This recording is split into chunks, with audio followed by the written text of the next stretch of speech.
शांत आकाशात झुळझुळ वाहणाऱ्या वाऱ्याच्या झोतात मंद प्रकाशात मी डॉक्टर राहुल पालके देहाच्या मार्गावर ही कविता प्रस्तुत करीत आहे. काळ्या कुट्ट विस्तीर्ण आकाशात वात्सल्याचा भाव दाटतो. वाऱ्याच्या मंद झोतात मन गाणे गाते. किरकिर करणाऱ्या कीटकांच्या सहवासात मन चंचल होते. ध्यानस्थ बुद्धाच्या विचारात जगकल्याणाची प्रचिती येते. ध्येयाच्या उत्तुंग शिखरावर जिद्दपणाला लागते.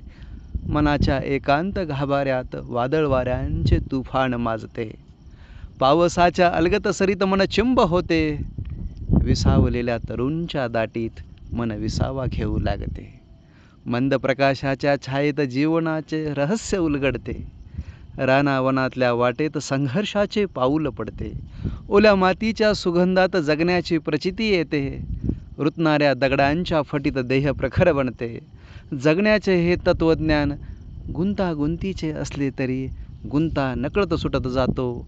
मार्गावर दिलीप भेटतो. ध्येय सुकर बनते. ध्येय सुकर बनते. मनपूर्वक धन्यवाद.